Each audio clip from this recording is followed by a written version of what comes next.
Genesis 2. We'll make this full screen so it's easier. Thus the heavens and the earth were finished, and all the host of them.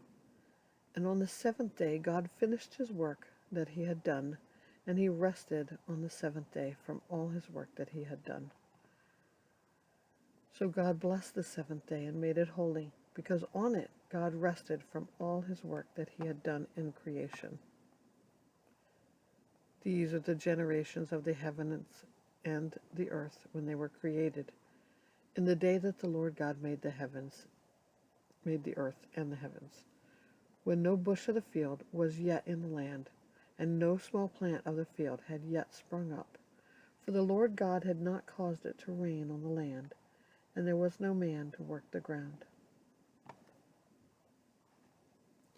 And a mist was going up from the land, and was watering the whole face of the ground. Then the Lord God formed the man of the dust from the ground, and breathed into his nostrils the breath of life, and the man became a living creature. And the Lord God planted a garden in Eden, in the east, and there he put the man whom he had formed.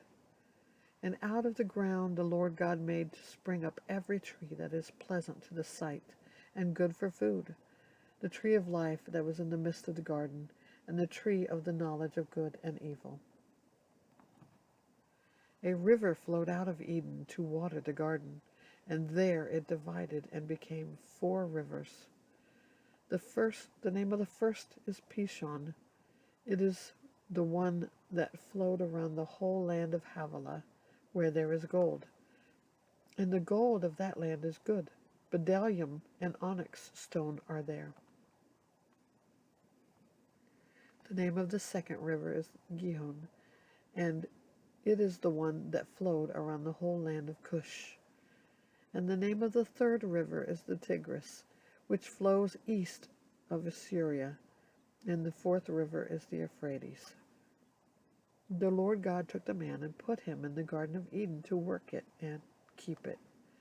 And the Lord God commanded the man, saying, You may surely eat of every tree in the garden, but of the tree of the knowledge of good and evil you shall not eat, for in the day that you eat of it you shall surely die.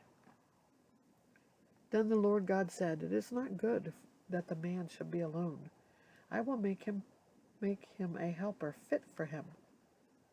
Now out of the ground the Lord God had formed every beast of the field, and every bird of the heavens, and brought them to the man to see what he would call them. And whatever the man called every living creature, that was its name. The man gave names to all livestock, and to the birds of the heavens, and to every beast of the field. But for Adam there was not found a helper fit for him. So the Lord God caused a deep sleep to fall upon the man, and while he slept, took one of his ribs, and closed up its place with flesh. And the rib that the Lord God had taken from the man he made into a woman. The Lord God had taken from the man he made into a woman, and brought her to the man. Then the man said, This at last is bone of my bones, and flesh of my flesh. She shall be called woman, because she was taken out of man.